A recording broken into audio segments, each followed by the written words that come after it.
Alors moi, j'ai fait connaissance avec toi en fait sur ma page Facebook en fait dans le fil de l'actualité. C'est un post qui a été partagé, donc je l'ai regardé et j'ai vraiment été touchée par ce que tu transmets, par ton histoire aussi, parce que ça a commencé, je crois, par un burn-out. Oui. Et je regardais d'ailleurs il y a pas longtemps La mécanique burn-out, qui est un reportage qui est passé sur une chaîne en France. Oui. Et bon voilà, c'est quelque chose qui peut permettre effectivement une ouverture quand on est voilà dans une logique. Oui, effectivement, moi je considère, d'ailleurs je donnais des ateliers qui s'appelaient burn-out, crise ou opportunité, et où en fait on barrait le ou et on mettait et. En chinois, il y a un idéogramme qui veut dire le mot crise, et il est composé de deux dessins. Il y a un dessin qui veut dire peur et l'autre veut dire opportunité. Et moi, c'est vrai que j'ai tendance à considérer les crises de vie comme, tu sais, le signal qui dit là, il faut que tu changes quelque chose, quoi, parce qu'en tout cas, continuer comme ça va plus être possible. Et on a plein de petits signaux qui peuvent nous arriver, mais force est de constater chez les êtres humains normalement constitués que il nous faut parfois des gros signaux, voire un bon mur qu'on se prend dans le nez. À certains moments, on ne peut pas faire sans ça. Moi, c'est vrai que j'essaye depuis de partager des ressources pour essayer de transmettre les leçons ou les clés sans devoir nécessairement passer par la case burn-out. Mais je constate encore avec certains de mes clients que parfois, on doit aller vraiment trop loin, et on a chacun notre définition du trop, hein. Et elle n'est pas ici, hein, elle est plutôt plus intrinsèque comme ça. Il faut qu'on aille suffisamment trop loin pour qu'il y ait quelque chose qui lâche, quelque chose qui switch comme ça. Et c'est vrai que même si la transformation n'est pas une étape confortable, ça amène des trucs de dingue, quoi. Moi, c'est vrai que j'ai vraiment changé de vie à ce moment-là. J'avais déjà mes deux filles, elles ont maintenant presque 15 et 12 ans. C'est vrai j'étais déjà dans ce mouvement-là, puisque mon burn-out, il date d'il y a 13 ans. C'était avant la naissance de ma deuxième. Et en fait, je mesure encore aujourd'hui toutes les choses qui ont bifurqué à l'époque, si tu veux. Donc, c'est le genre de choses aussi dont on prend la mesure avec le recul.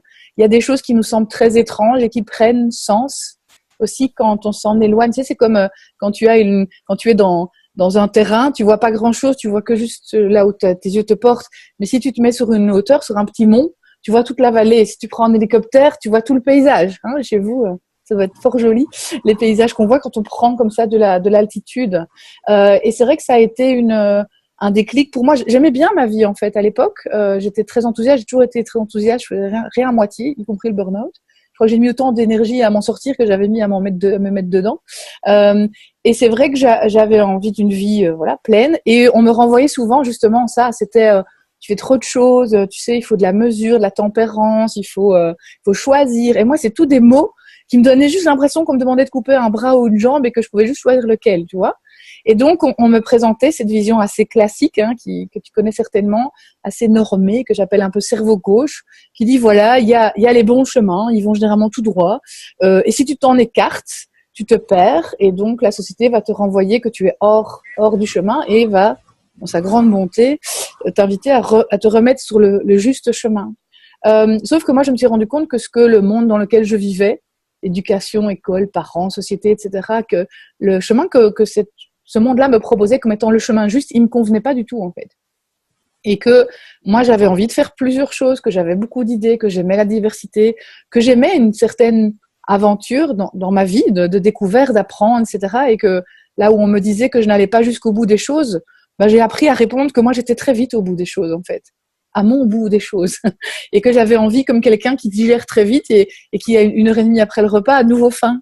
Tu vois, et voilà, quelque chose comme ça. Donc, c'est vrai que j'avais toute cette énergie-là.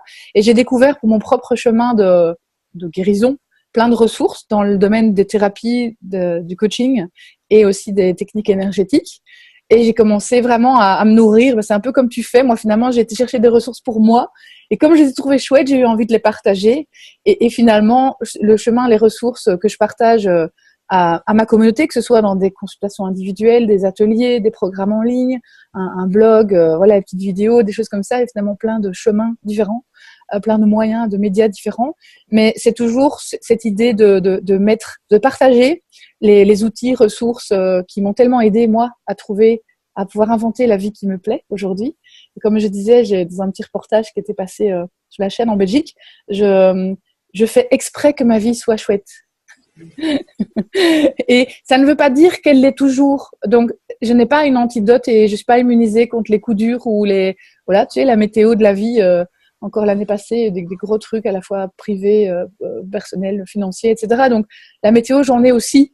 Mais les ressources que j'ai pu rencontrer, intégrer, que je partage, elles permettent de traverser ça. Tu sais, c'est comme si on prend la météo maritime. Quand tu sais que c'est une tempête, tu sais qu'il y a une fin à la tempête. Alors tu t'accroches au mât et tu te dis, ça sert à rien de penser ni que tu vas mourir, ni que c'est de ta faute, ni voilà. Tu as une forme de sérénité, de paix intérieure comme ça qui permet de trouver des ressources et de traverser tout ça. Et mon approche aussi, elle se distingue peut-être un petit peu d'une offre, alors qui est à la fois très novatrice et que je finis moi parfois par appeler classique. C'est qu'on n'a jamais eu autant de ressources de développement personnel aujourd'hui, que ce soit sur Internet, des bouquins, des séminaires, etc. Enfin, c'est vraiment très très chouette, je trouve, comme pléthore de ressources. Et à la fois, je trouve que très souvent, ces ressources sont du domaine de la connaissance. C'est-à-dire, je vais t'expliquer pourquoi ce que tu fais est pas bien, je vais t'expliquer ce que tu dois faire, ou en tout cas, je vais nommer ton problème, parce que dans plein de cas, on t'explique même pas ce que tu dois faire pour que ça change, mais on t'apprend à nommer tes problèmes. Je t'annonce que tu es perfectionniste, que tu as des problèmes de confiance en toi, que tu es en codépendance affective ou que tu as tendance à péter les plombs un petit peu trop facilement parce que tu es stressé. Ok, super, c'est chouette, c'est intéressant, c'est éclairant, etc. Mais c'est comme si on te laissait au milieu du gué et maintenant tu connais tes problèmes. Tu vois, et que, alors dans le meilleur des cas, niveau 2, tu trouves un peu de ressources, des ateliers, des techniques, etc. Mais alors, c'est beaucoup de yaka. Tu veux être plus assertive, apprends à dire non. Tu veux que ta vie soit plus cool, lâche prise. Tu veux, ne prends pas les choses au sérieux. Ou tu vois, toutes ces injonctions. Et quand on est quelqu'un de plutôt sympathique, intelligent et un peu sage, on sait déjà tout ça, en fait.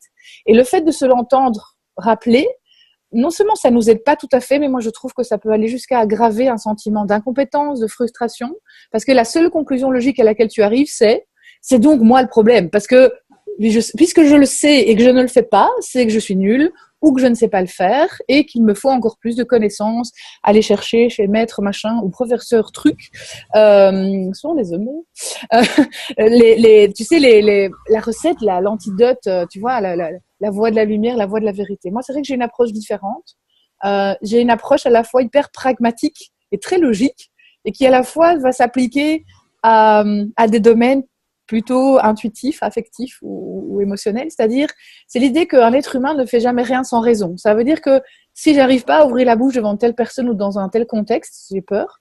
Ou bien si effectivement je pète un câble parce que ma gamine fait ceci ou cela, ou que je trouve très très grave, par exemple les enjeux scolaires de mes enfants, ou que je me mets en panique dans telle et telle circonstance, eh bien c'est uniquement parce que j'ai embarqué en moi des vieux programmes il y a fort fort longtemps, de par mon conditionnement. Tu parlais de l'histoire de ton île tout à l'heure, ce sont des choses aussi qui se mettent dans nos tablettes comme ça à l'insu de nos plein gré, pour citer un célèbre cycliste, et qui s'exécutent comme sur un ordinateur. Tu peux changer le clavier et l'écran, tu auras une belle image, un grand écran, mais si les mêmes logiciels, tu vois, sont toujours les mêmes instructions, les mêmes lignes de code sont toujours en train de se jouer, eh bien tu vas avoir la même réalité. Et la réalité, ce sera à la fois ce qui va se passer en toi, ce qui va être permis, pas permis, possible, pas possible, agréable, désagréable, ce que tu vas arriver à contrôler, ce que tu vas pas arriver, ce que tu vas là où tu vas juste réagir.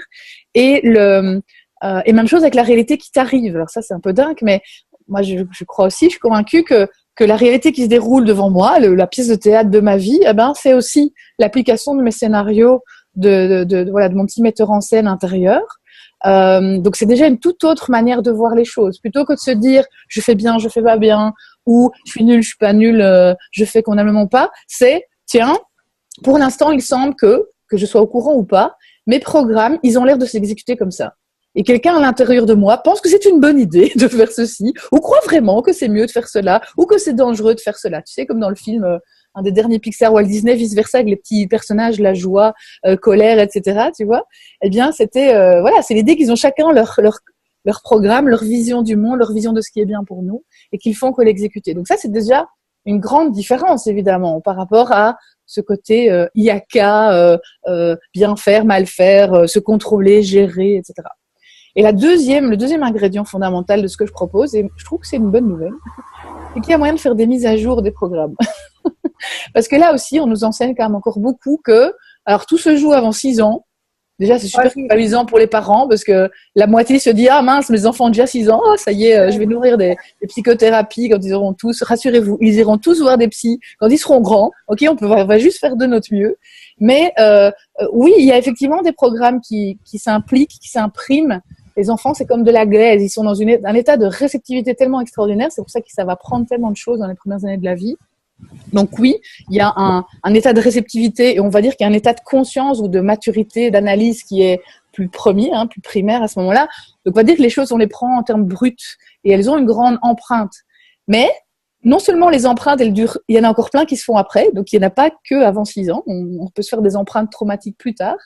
Et l'autre versant, et à la fois, on peut aussi les défaire. Donc tout ne se fait pas avant 6 ans, il y a des choses qui se font après. Et la bonne nouvelle, c'est qu'on peut faire des mises à jour, même si ce sont des choses qui sont arrivées de manière très première, même si c'est dans ma famille, on a toujours fait comme ça, ou ça fait 2000 ans que les femmes se comportent comme ceci, ou la posture de l'enseignant, l'archétype du professeur, le rôle dans la société, etc. J'imagine qu'on pourrait faire des conversations entières là-dessus aussi.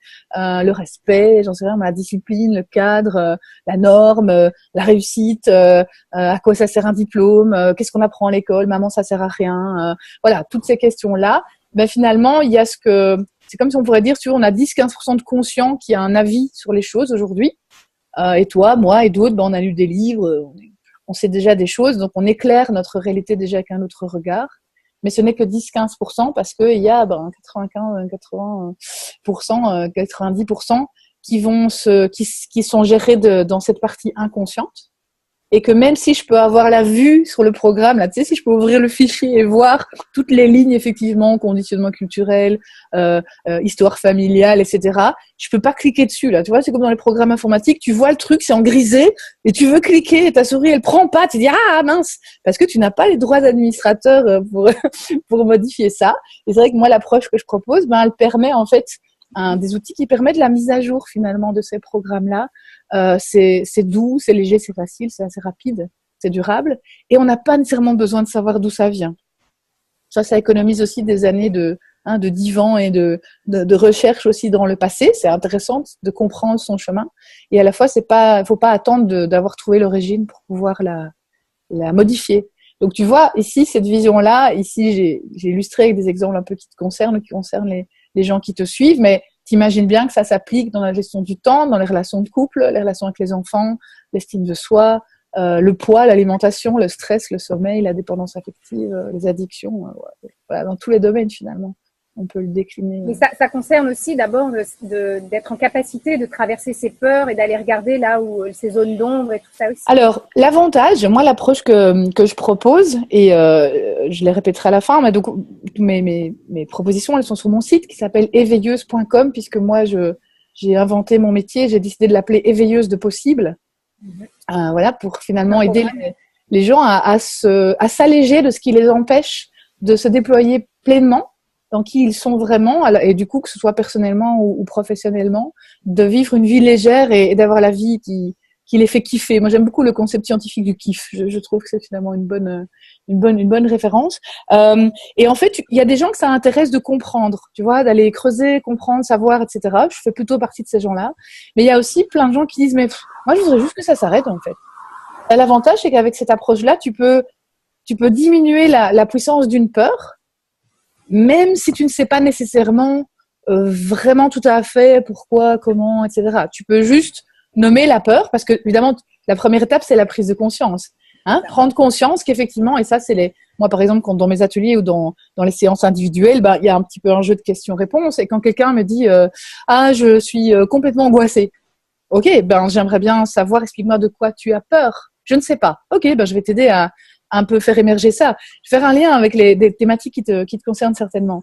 Des clients qui viennent aussi stressés à cause, ils disent oui mais c'est mes enfants ont des soucis à l'école, ou bien mon plus jeune il sait pas trop, il a un peu du mal à trouver sa place, ou parce qu'on finalement en âge scolaire la différence entre les problèmes ou les souffrances personnelles, psycho-émotionnelles et scolaires, en fait c'est difficile à distinguer parce que on va généralement s'inquiéter parce qu'il va y avoir un symptôme d'un côté ou de l'autre.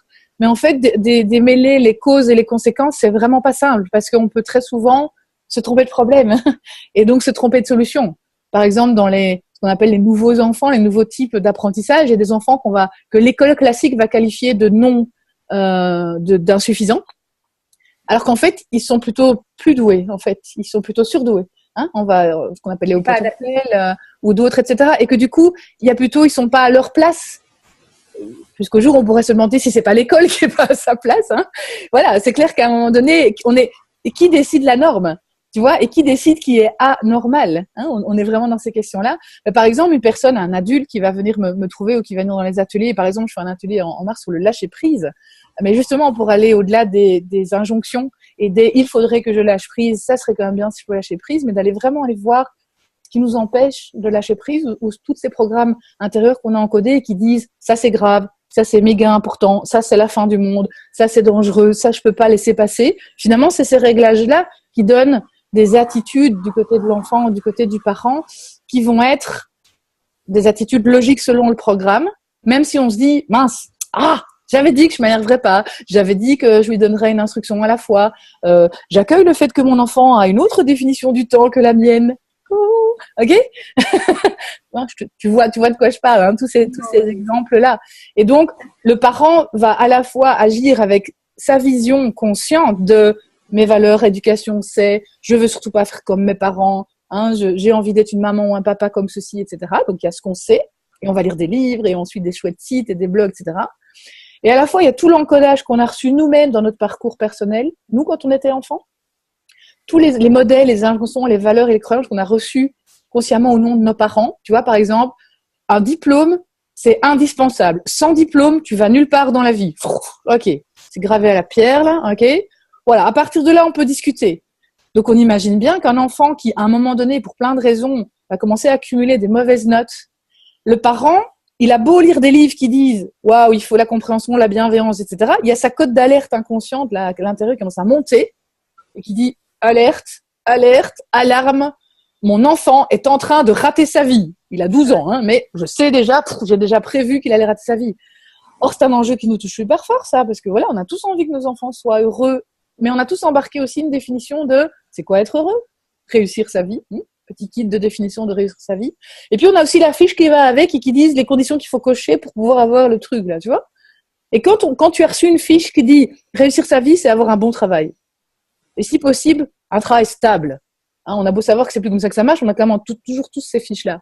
Et puis que tu as la fiche connexe qui dit voir fiche 2, comment avoir un bon travail, pour que tu tombes sur la fiche, il faut avoir un bon diplôme. En plus, tu as une liste, parce qu'il y a des bons diplômes, des moins bons diplômes, etc. Ça, c'est aussi, selon les pays, les régions, etc. On n'a pas la même liste. Et puis, il est mis qu'il faut réussir. Là aussi, on n'a pas tous les mêmes fiches, quoi. Tu as des familles où réussir, c'est avoir la note, j'en sais rien, moi, 60, ça dépend dans les cursus, tu dois avoir 50% ou 60, etc. Il y en a d'autres qui disent, non. Réussir, c'est faire son maximum. Non. Ah non, moi, dans mon pays, dans ma famille, sur ma planète, réussir, c'est être premier, quoi. Ah oui, attends, parce qu'après, il y a des concours, etc. Donc, wow. Cool. Donc, déjà, rien que quand là, je t'ai sorti juste 3 fiches, sur juste le petit sujet qui est la place de l'école dans le bonheur dans la vie, quoi. T'imagines des bibliothèques comme ça, on a un tiroir entier avec, moi, j'aime bien cette image, on voit ça encore dans les vieux dessins animés ou les vieux films, tu sais, ces armoires à fiches. Ou des armoires en métal, tu vois, où tu tirais le tiroir et quand le tiroir était ouvert, tu avais l'impression qu'il était plus long que l'armoire d'où il était sorti, là, tu vois, avec toutes des petites fiches. Eh bien, on a tout ça en nous, en fait, tu vois, on a une armoire entière sur l'éducation. Maintenant, on rajoute des fiches, ça s'appelle éducation positive, parentalité positive, etc. Mais même là-dedans, tu as des fiches.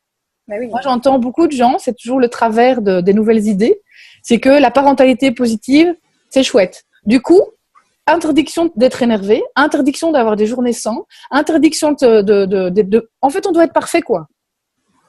Ok, super. Alors, génial. Déjà qu'on avait une vie compliquée, mais alors en plus, on doit être, tu vois, des parents parfaits. Et on a une nouvelle fiche qui dit le parent parfait est bienveillant et dans l'écoute dans toutes circonstances. Oui, d'accord.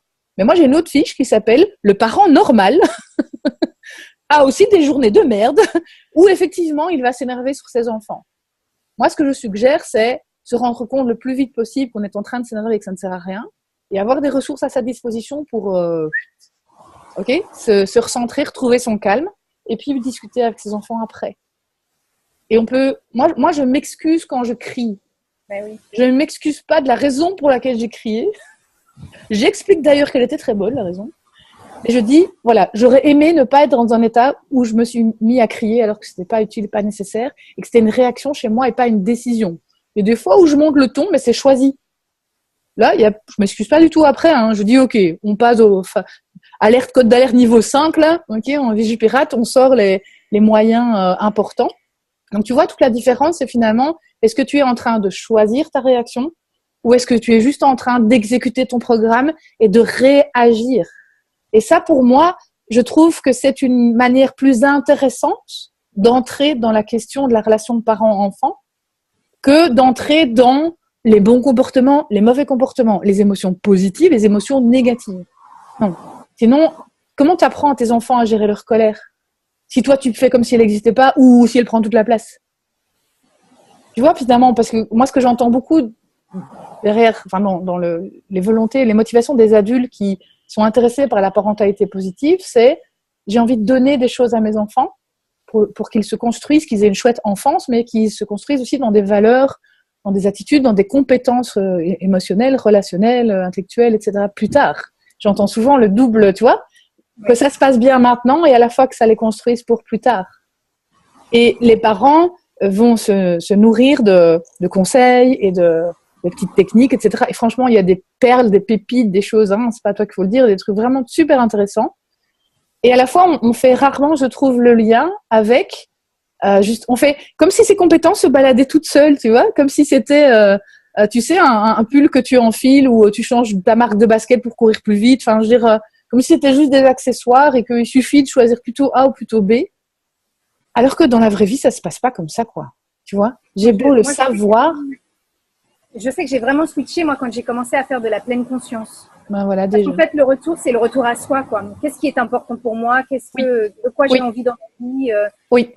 Commencer à s'aimer soi, en fait, à être à l'écoute de son corps aussi. Oui, et déjà d'être à l'écoute de ce que tu veux, parce que tu dis toi-même, qu'est-ce que je veux? Mais elle n'est pas simple, cette question. Parce que quand tu es agité tout le temps, qu'il y a du bruit dehors et dedans, pour moi, c'est le premier cadeau de la pleine conscience, c'est d'arriver à faire un peu de calme. On ne doit pas arrêter son cerveau complètement contrairement à ce qu'on pense, mais juste, tu sais, genre, t'arrêter. C'est comme en forêt. En forêt, tu veux sentir l'odeur de la terre et tu veux écouter les oiseaux, tu t'arrêtes de marcher, tu t'arrêtes de parler, quoi. Tu vois, et alors tu dis, ah ouais, j'entends.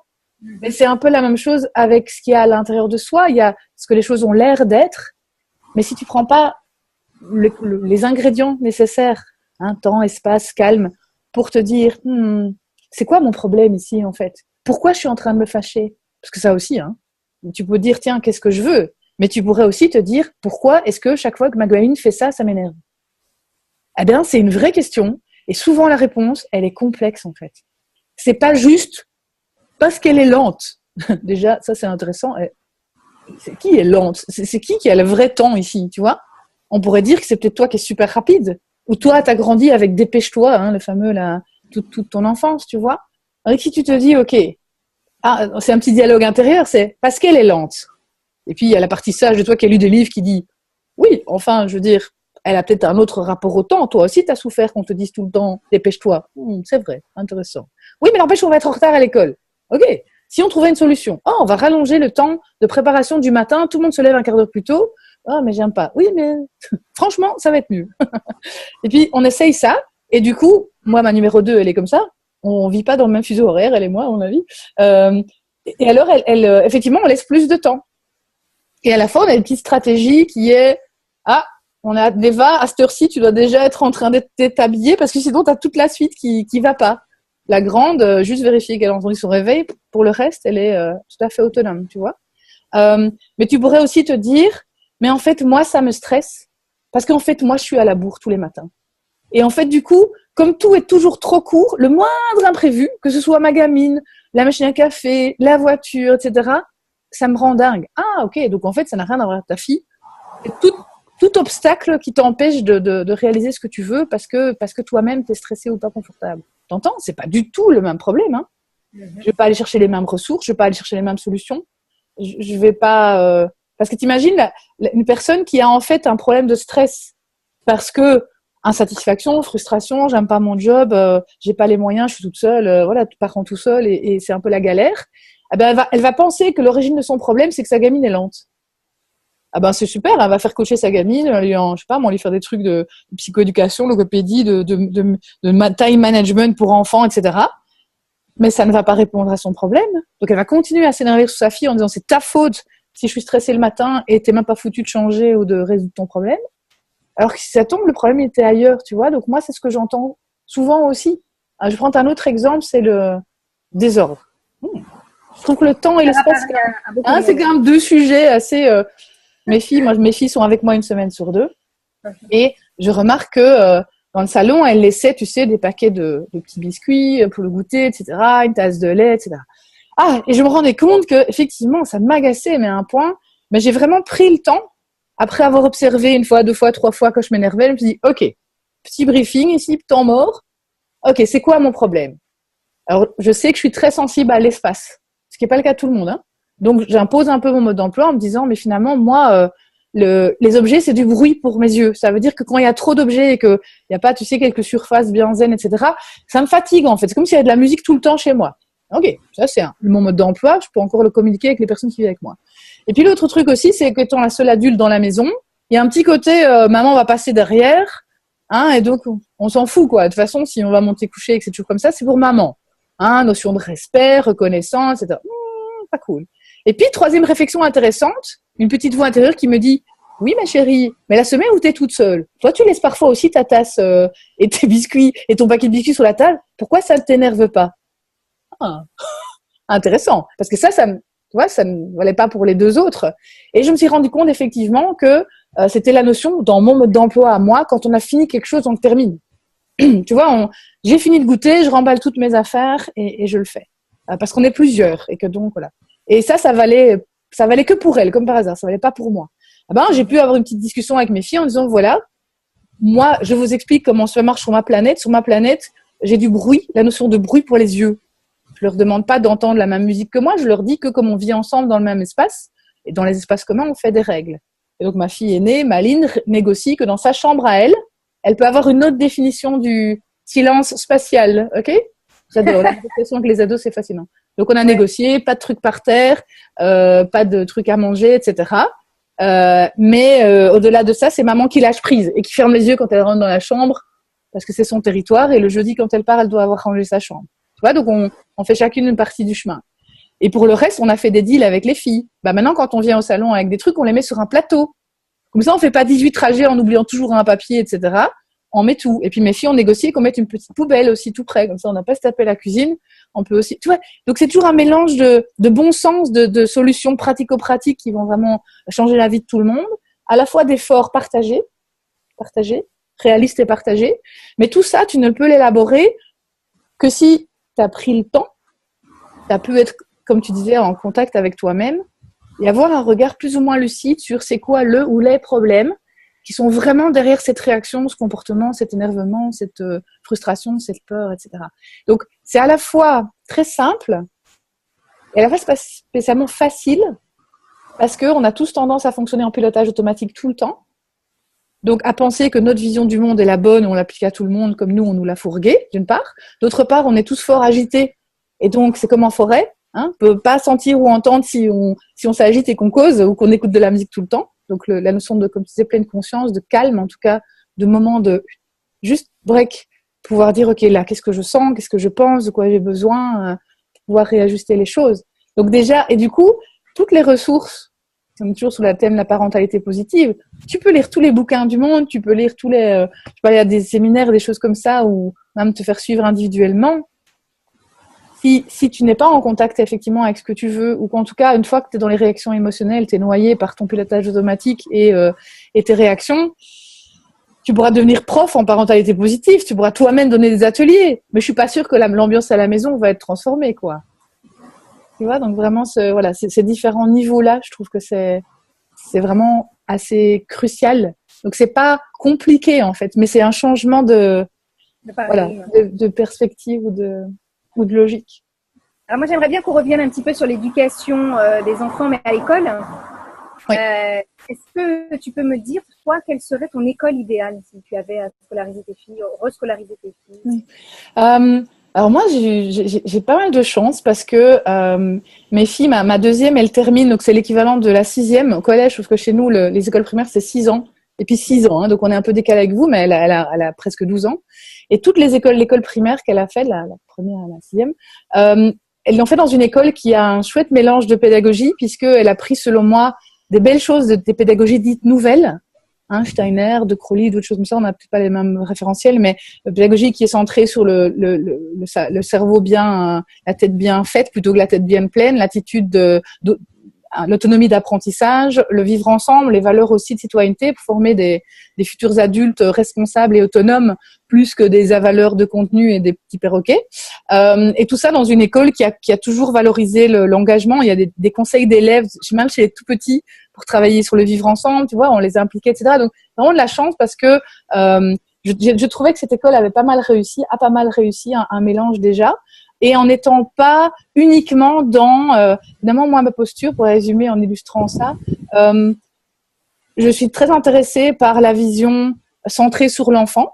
Tu sais, en disant, tiens, mais on va laisser faire, on va proposer, on va permettre aux enfants de pouvoir aller à leur rythme, par exemple, ou de ne pas faire les choses si ça les intéresse pas, d'un côté. Et puis de l'autre côté, on a l'autre extrême, on a l'hyper-normatif où on pousse à la performance, on bourre le crâne des enfants avec des connaissances qu'on a décidé qui étaient importantes pour eux, on se fout de savoir si ça les intéresse ou même s'ils ont compris, ok. Et je trouvais que pour moi, le système idéal, il se retrouve un peu au centre de ça, c'est-à-dire ne pas être totalement. Il y a certains systèmes éducatifs qui sont présents, par exemple en Belgique, où on est vraiment centré sur l'autonomie de l'enfant et il y a vraiment une très grande liberté. Moi, je trouve ces systèmes limités pour 2 raisons.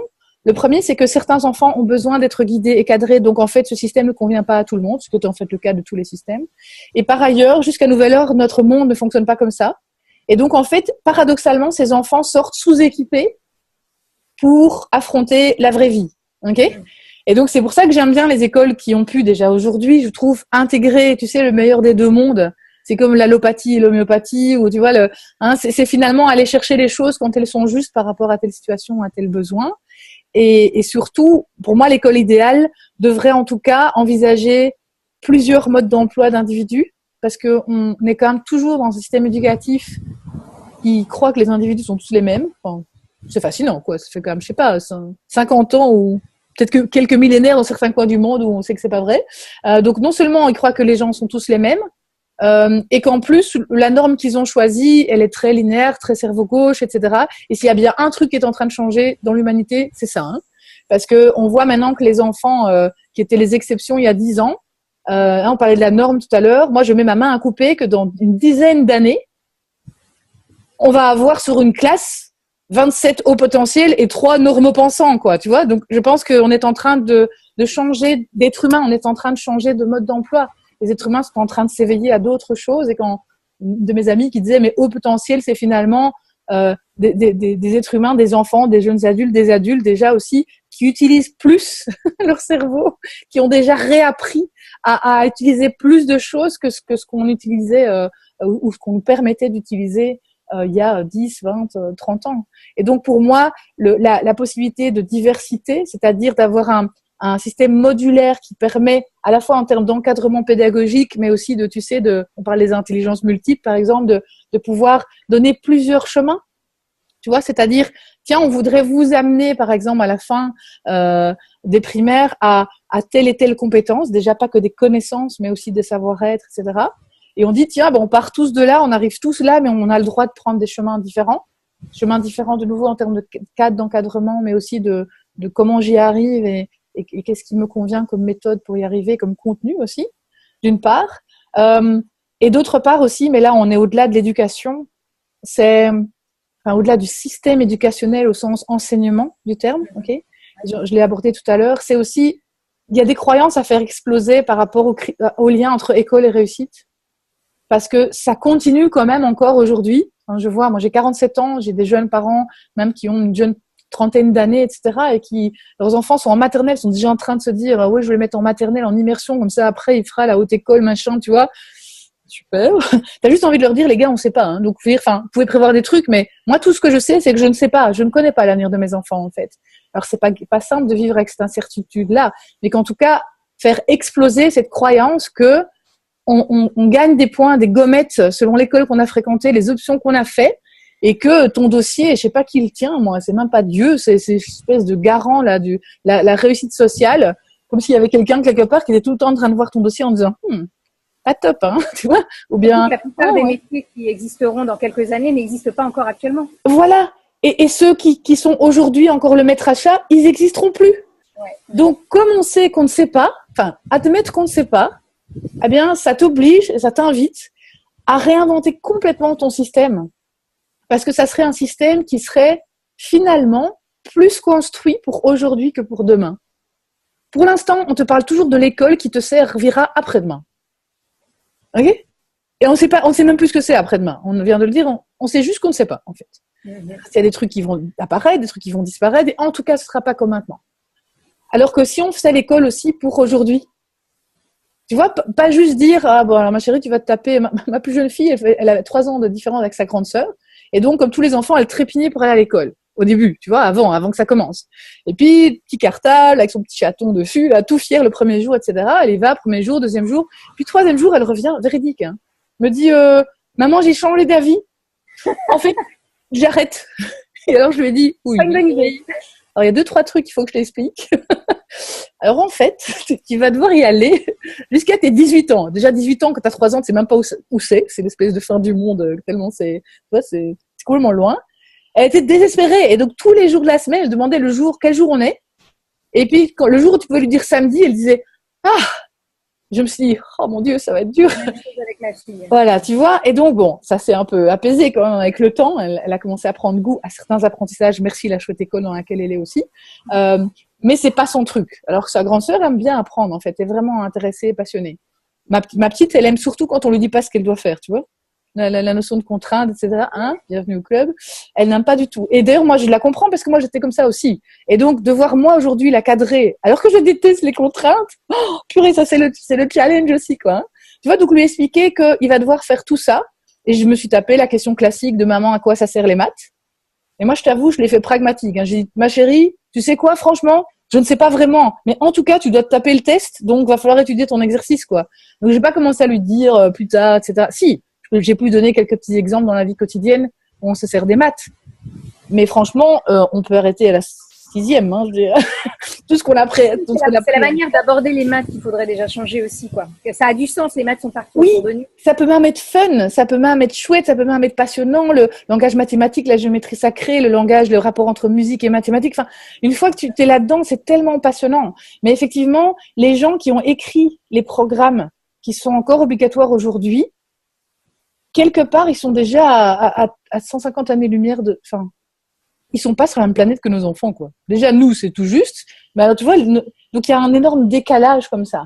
Ceux qui disent ça, une petite astuce que je peux donner aux parents qui ont des difficultés avec la motivation de leurs enfants à l'école, c'est que j'ai présenté la chose à ma fille sous forme de jeu, en fait. Il y a des règles du jeu. Ouais. Entre dans un jeu, il y a un cadre. Qu'est-ce que je fais avec ce cadre?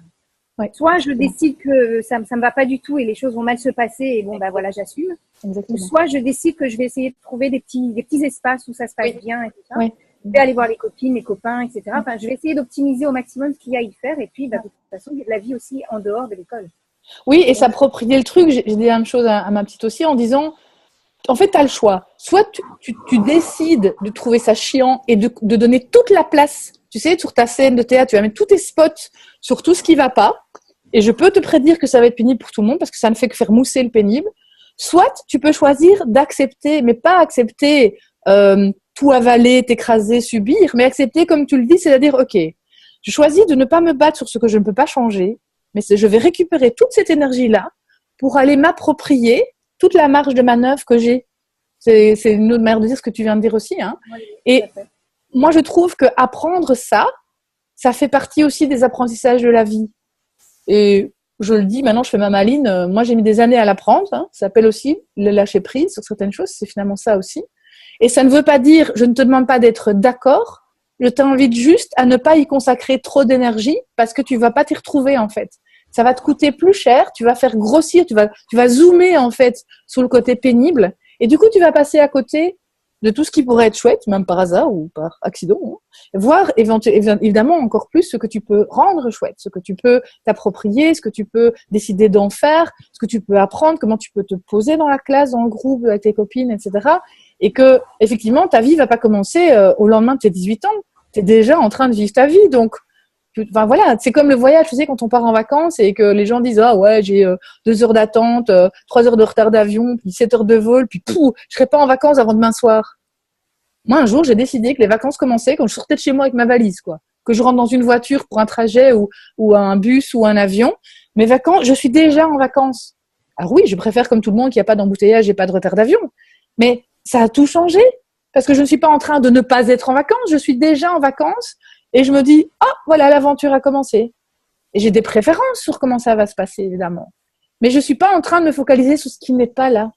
Et qu'est-ce que la vie va m'offrir comme spectacle là? Exactement. Et c'est fou ce qui se passe dans ces moments-là, ou en tout cas, c'est fou ce qu'on commence à voir, entendre, sentir, et des trucs auxquels tu te dis après, mais ça, je l'aurais jamais vécu en fait. Je l'aurais pas capté, je l'aurais zappé, j'aurais mis toute mon attention sur... Tu vois, tu changes pas ta pièce de théâtre, tu changes la place du spot. Et je suis pas en train de dire je vais bien, tout va bien, hein, tu sais, comme Danny Boone en disant oh ma vie est un long fleuve tranquille, tu sais, comme les mantras de la loi d'attraction, on dit j'accueille tous les jours les cadeaux extraordinaires que la vie a proposés pour moi. Oui, ça m'empêche pas d'être réaliste sur le fait qu'il y a des journées de merde, ok. Mais alors il y a une partie de mon esprit qui dit ah ça c'est du lourd aujourd'hui, hein. Alors, qu'est-ce qu'on va encore m'envoyer sur la tête? Ah, carrément, aussi, c'est caméra cachée, c'est pas possible, ils se sont donné le mot. Et du coup, tu te dis, il y a une partie de toi qui peut te dire, ah mince, c'est pas du tout comme ça que je voulais que je passe ma journée, mais la majorité de toi est au balcon et dit, comme c'est intéressant, qu'est-ce qu'on va faire? Oh, je ne vais pas me laisser sombrer dans le pot, qu'est-ce que je peux faire pour garder mon calme? Sur quoi je peux agir? Et alors, du coup, tu consacres ton énergie, effectivement, à la partie sur laquelle tu as la main. Et comme le positif attire le positif, hein, comme on dit que tu cherches le bonheur ou les ennuis, tu vas trouver ce que tu cherches. En fait, voilà, c'est finalement ça. Et que du coup, tu peux donner l'accent. Et c'est vrai que pour les enfants, moi, je trouve ça à la fois plus réaliste, plus lucide, plus honnête, en fait, parce que quelque part, tu reconnais aussi le fait que c'est difficile. Tu vois? Et ça, c'est super important aussi. Quand tu dis à une petite gamine, oui, tu as raison, c'est pas comme ça que ça devrait se passer, ou bien moi aussi si je pouvais à ta place je ferais autrement, ou ça me rappelle que moi-même enfant j'aimais pas ça non plus, etc. Je t'assure que ça c'est une partie c'est une clé gigantesque, tu vois, plutôt que de dire arrête de te plaindre, ça va pas rendre les choses plus faciles, si t'avais déjà fait tes devoirs on aurait déjà fini, tu vois, des trucs on a tous dit, hein, ok, soyons clairs, hein, et qu'on dira peut-être encore, mais je veux dire c'est de se dire oui. En fait, et c'est dur de dire ça, hein, parce qu'on se dit je vais aggraver les choses, je vais pas l'aider, je vais descendre dans le trou avec lui ou avec elle. Non, non, non. Si ton gamin dit je trouve que ce truc n'a pas de sens, explique-moi, raconte, explique-moi comment c'est vu de chez toi, parce que on a une petite idée du truc, mais raconte-moi quoi, c'est comment pas de sens pour toi et tu te sens comment pour ça, tu vois. Et ça aussi pour moi c'est une des clés parfois un petit peu cachées de la parentalité positive. Elle est présente, hein, mais on a tendance à beaucoup investir sur les solutions parce qu'on a envie d'aider nos enfants. Et donc on dit qu'est-ce que je peux faire pour lui rendre la vie plus chouette, ou pour, tu sais, c'est chouette aussi cette partie-là. Mais je pense que paradoxalement, la plus grosse partie de la ressource, elle se trouve dans la première partie. C'est écouter, entendre, reconnaître, c'est-à-dire je ne vais pas dire que je comprends parce que je suis pas d'accord avec toi, par exemple, ou bien j'ai un autre avis sur la question, ou bien je suis pas dans tes baskets. J'ai jamais vécu ça. Ok, donc on peut dire j'entends, c'est déjà autre chose que dire je comprends ou j'accepte. Si on n'est pas en état de dire je comprends ou j'accepte, il vaut me dire j'entends. Ou bien tiens, raconte-moi, explique-moi alors, puisque je comprends pas. Explique-moi, puisque c'est toi qui sais ce que tu vis, c'est toi qui es là. Et ça, dès les plus petits, hein, c'est vraiment intéressant. Alors qu'on a tendance à dire ça va aller, c'est pas grave, allez, on va arrêter de dramatiser. Tu vois, le c'est pas grave, c'est une des injonctions les plus incroyables qu'on peut donner à nos enfants. Okay? Ne pleure pas. Oui. Voilà. Alors, qu'est-ce qu'on veut dire? Tout ce qu'on dit, c'est alors, moi aussi, je me souviens que j'ai cru que c'était grave, mais comme j'ai vécu plus longtemps que toi, je sais qu'on s'en remet. C'est ça que je dis quand je dis que c'est pas grave. Sauf que c'est pas ça que mon petit bonhomme entend. Hein. Il va entendre, tu dramatises, tu exagères, ce que tu vis n'est pas important. Or, nos enfants vivent plusieurs fins du monde par jour. Hein. Vraiment, hein. À la cour de récré, c'est fabuleux le nombre de fins du monde qui sont vécues. Hein. Par des choses dérisoires quand on est adulte, mais pas du tout dérisoire quand on est enfant. Quand ma meilleure copine m'a dit « t'es plus ma copine à la récré parce que je lui ai pas donné un bout de mon gâteau », c'est vraiment la fin du monde, quoi. Et donc, c'est nier aussi l'importance des émotions qu'on ressent. Voilà, exactement. Ressentir de la colère, ressentir de la tristesse, c'est pas important. Exactement, tout à fait. Et distinguer alors l'émotion du comportement. Moi, je dis à ma grande de temps en temps, qui est très calme, sauf quand elle ne l'est pas du tout, et je lui dis, ma chérie, je comprends tout à fait que tu sois fâchée sur ta sœur. Je t'interdis de la frapper, ok? Le comportement, je suis pas d'accord. Mais l'émotion, tout à fait validée. Je comprends tout à fait que tu sois en colère. Tu as le droit d'être en colère. Et d'ailleurs, même parfois, quand mes filles l'expriment de manière externe, je dis, écoute, tu as tout à fait le droit de commencer à gueuler, etc. Je te demande juste de le faire dans une autre pièce où moi, je vais sortir, quoi. Parce que toi, tu as le droit d'avoir besoin de ventiler ton truc. Moi, j'ai le droit aussi de ne pas avoir envie de me prendre la décharge sur moi. Ça dépend de l'âge des enfants aussi. Mais c'est tout à fait différent d'aller à la rencontre. Et ça, il y a plein de nouveaux outils pour ça. Je trouve des petits roues des émotions. Je sais pas si ça c'est un outil que je te donnerais bien les références. C'est une roue à plusieurs cercles comme ça. Je l'ai partagé déjà. Tu vois, j'adore quoi. Et c'est pas que pour les petits d'ailleurs, entre nous. Non, il y a pas de aussi. Non, mais il y a plein d'outils aussi qui sont intéressants. Moi, j'ai fait une petite formation et je trouve que c'est pas encore assez entré dans le système de l'éducation nationale. Ce sont les compétences psychosociales. La gestion des émotions, savoir prendre des décisions, tout ce qui permet en fait à l'enfant, mais à l'individu, de devenir entrepreneur de sa vie, quoi. C'est-à-dire de savoir analyser, de trouver des ressources en lui, d'aller chercher, de savoir se positionner aussi, parce que c'est important. Et savoir se définir et savoir se positionner, ce qu'on accepte, ce qu'on n'accepte pas des autres et de soi-même. Et par exemple, dans le genre de formation que tu as suivi, comment est-ce qu'ils définissent ou comment est-ce que toi tu définirais la gestion des émotions? Savoir gérer ses émotions.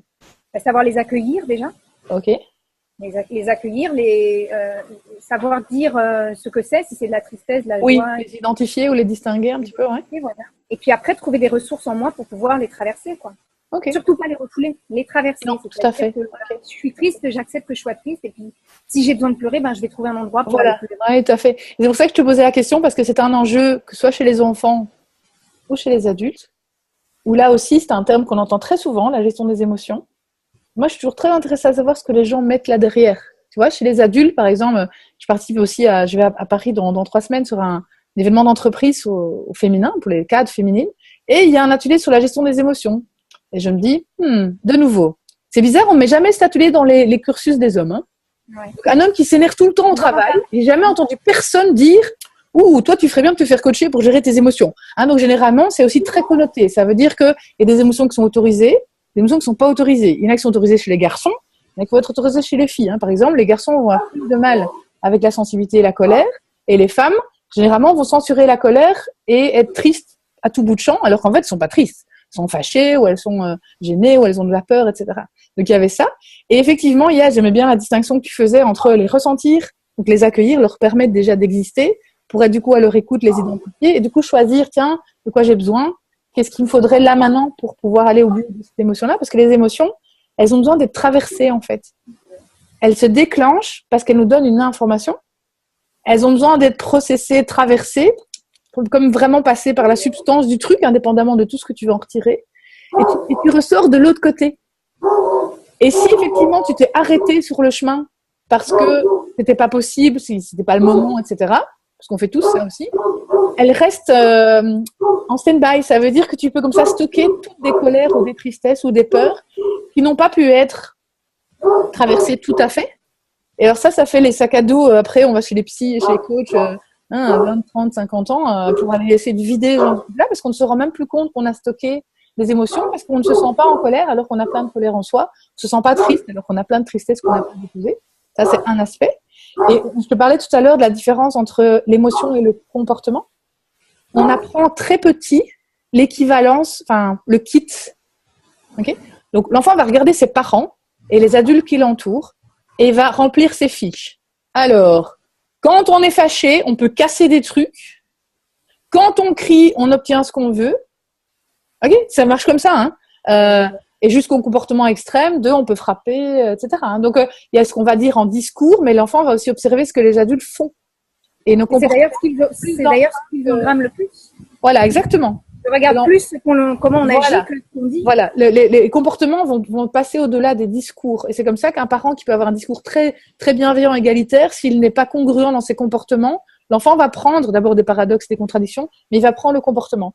Et donc, pouvoir pas modifier, mais l'idée d'élargir la palette de l'enfant en disant, tu sais, l'émotion tristesse, elle est pas en package avec je me roule par terre ou je peux plus voir personne. C'est une des options que tu as. Parce qu'on est généralement, on nous le fournit en kit. Tu vois, c'est je suis fâchée, je crie, ou elle m'énerve, je frappe. Et alors, on lit ce truc-là. C'est des conditionnements, en fait. Hein. C'est vraiment des conditionnements au sens pavlovien du terme. Ça veut dire que chaque fois qu'on va appuyer sur un bouton, pouc, il y a la réaction automatique qui va sortir. Et quand l'enfant grandit et qu'on lui dit, il faudrait que tu apprennes à gérer tes émotions, très souvent, en fait, on lui demande de gérer ses comportements. Tu vois, les gens qui disent, ah oui, moi, je suis beaucoup trop émotive, il faut que j'apprenne à gérer mes émotions. Moi, je fais des stages sur l'hypersensibilité, justement, parce que c'est en apprivoisant sa sensibilité qu'on peut commencer à choisir plus les réactions qu'on va avoir ou pas, et qu'on n'est plus une espèce d'éponge ou d'être réactionnel pur. Donc, gestion des émotions ou gestion des comportements, d'une part. Et pour revenir à mon idée des petits programmes, quand tu remarques que c'est ton enfant, hein, ou dans les élèves que tu accompagnes, ou chez toi-même, ou dans les adultes proches, que quelqu'un, qui soit petit ou grand, sait que la situation n'est pas idéale. Hein, il a entendu, en tout cas, que quand il choisit, quand il a telle réaction dans telle circonstance, c'est pas une bonne idée. Parce qu'il a des ennuis, parce qu'il fait du mal à quelqu'un. Donc, on a eu la partie explication. C'est l'équivalent de nous quand on lit des livres et qu'on fait du coaching, là, tu vois. Mais avec les enfants, on va éventuellement les recadrer ou on va leur expliquer. Et tu sais bien que ce petit bonhomme, cette petite fille, elle a entendu, elle a compris. Et à la fois, il y a de nouveau une situation identique et il y a de nouveau la même réaction qui sort. Qu'est-ce qu'on fait d'habitude ? Dans le meilleur des cas, on ne se fâche pas, mais on dit, ça serait bien que tu essayes plus. Enfin, tu vois, c'est que tu n'as pas encore assez essayé. Et on est dans le contrôle. On essaye de reconditionner un conditionnement ou de retenir une réaction. Dans le pire des cas, on s'énerve en disant, mais enfin, je te l'avais déjà dit, tu m'avais promis que tu ferais un effort. Hein. Ça, je fais grand aussi. Voilà. Et moi, j'entends ma petite qui dit, mais j'ai pas fait exprès. Et je sais bien, j'aimerais bien que tu fasses exprès de ne pas, en fait, tu vois. C'est un autre concept. Eh bien, ce travail sur les programmes, hein, qui marche aussi avec les petits, c'est là qu'il est vraiment intéressant parce que on n'est pas en train de te demander de faire un effort pour contrebalancer. Tu sais, t'as ton pied qui part vers l'accélérateur et tu vas essayer de mettre ton autre pied sur le frein pour limiter le truc. T'imagines la dépense d'énergie que ça demande et le mauvais rendement que ça donne, évidemment, puisque tu appuies de forces contradictoires. Alors que quand on peut modifier ces petits réglages de programme qui disent c'est super grave, c'est dangereux, je n'ai que ça comme réaction, hein, tu sais, tous les petits packages qu'on s'est fait, les petites fiches, eh bien, en fait, ce qui se passe, c'est que tu retrouves une plus grande capacité de choisir. Que tu aies 7 ans, ou 57 ans, ou 77 ans, tu te retrouves avec une partie de toi plus grande qui reste en paix pendant le problème, l'incident, la situation, j'en sais rien, moi, tout ce qui t'active. Et que du coup, une partie de toi qui dit, bon, les gars, qu'est-ce qu'on fait ? C'est quoi ici ? Qu'est-ce qu'on a ? Qu'est-ce qu'on fait ? Tu vois ? Alors que sinon, t'as personne à la cabine de pilotage. T'as tout le monde qui est sur le terrain en train de paniquer ou tu sais pas où être énervé, tu vois ? Et donc, tu parlais de pleine conscience. Pour moi, la pleine conscience est un entraînement à ça. On peut réapprendre, refaire de l'espace pour être en connexion avec soi. Et moi, le travail que je fais, il élargit, il change les réglages, si tu veux, pour vraiment accompagner, booster, démultiplier les effets de tout ça, puisque tu dois pas juste regrappiller des petits morceaux de terrain, hein, vous reconditionner, mais tu peux effectivement dégager des espaces intérieurs, de la sérénité, remettre de la sécurité aussi, hein, sécurité affective, sécurité même relationnelle, etc. Et qui du coup modifie toutes tes réactions, hein, puisqu'on sait que les réactions de stress, peur, colère, fuite, etc. sont à la base de beaucoup d'attitudes dites inadéquates ou pas intéressantes. L'être humain est très doué pour faire exactement ce qu'il faut pas faire dans une situation, tu vois. Quand on n'est pas bien, on fait des trucs bizarres en fait, hein. Hein, que ce soit des petits ou des grands, tu te dis mais attends, mais déjà tu te sens pas trop à l'aise, mais tu chahutes, du coup le prof t'en veut, du coup tu te fais encore plus ostraciser. Puis les adultes qui disent mais enfin tu sais bien que ta petite fille, le stress aggrave encore son état avec les troubles de l'attention par exemple. On sait que plus il y a tension, plus l'enfant va être pétrifié et c'est encore moins câblé son cerveau. Toi t'as beau savoir ça parce que t'as lu les livres, etc. dis, oui, je sais, mais je suis quand même énervée parce que j'en peux plus, parce qu'il est 17h, parce qu'on doit faire les devoirs, parce que ça fait 3 fois que je lui dis, j'ai l'impression qu'elle m'écoute pas, etc. Donc, tu vois, on y va tous, on est tous là avec notre humanité, nos fragilités, nos propres activations, quoi, finalement. C'est passionnant, hein. Pas toujours reposé. On pourrait discuter pendant des heures. Ouais. Moi, je pense avoir fait le tour de mes questions, vraiment parce que tu y as répondu de toute façon sans même que je te les pose. Ouais. Est-ce que tu as des choses que tu voulais rajouter ou Moi, je voulais rajouter, d'abord, inviter les gens s'ils ont envie, parce que j'ai des petites ressources aussi, des petites vidéos, des choses comme ça, des petits kits sur mon site éveilleuse.com. Mais ce que j'avais envie de te proposer à toi de voir avec ta communauté, ton audience, mais s'il y a un des sujets qu'on a abordé qui t'intéresse, on pourrait organiser une petite webconférence aussi avec des questions-réponses. Tu vois, si les gens ont envie de poser des questions ou bien des exemples précis ou des petites illustrations de cette petite technique de reprogrammation là, qui peut se faire aussi en auto-pratique en fait. Tu vois, qu'on peut apprendre pour soi-même, pour ses enfants, etc. Donc moi je l'ai mis en accès libre aussi pour qu'elles servent. Donc voilà, ça c'est à toi de voir. Toi, donc par rapport à ce que... les gens peuvent déjà accéder à des vidéos que tu fais. Oui, donc en fait, sur mon site, il y a une page ressources gratuites, éveilleuse.com. J'ai aussi une page Facebook qui s'appelle Anne-Françoise Gailly, éveilleuse de possible, où je publie aussi des contenus. Il y a pour l'instant une petite webconférence qui est en vidéo qu'on peut accéder pour l'instant et qui explique finalement cette méthode de travail parce que je l'enseigne aussi à des coachs, à des thérapeutes. Ça s'appelle, j'ai appelé cette méthode le light coaching parce que finalement c'est léger et c'est lumineux aussi. Et la technique de déconditionnement que j'utilise, de mise à jour de programme, hein, déconditionnement c'est le terme plus technique, mais s'appelle le Get Light, dans la même idée, pour jouer sur le double sens du mot qui n'existe pas en français, hein, de lumière et de légèreté, de s'alléger finalement et d'éclairer tout ça. Et c'est une technique que j'utilise aussi dans mes ateliers et dans mes séances individuelles, mais elle est sur la page, il y a un petit tutoriel si on veut la tester. Mais aussi, je pensais à un des enjeux, tu vois, moi je trouve qu'un des enjeux qu'on entend beaucoup maintenant, c'est la charge mentale ou le lâcher prise.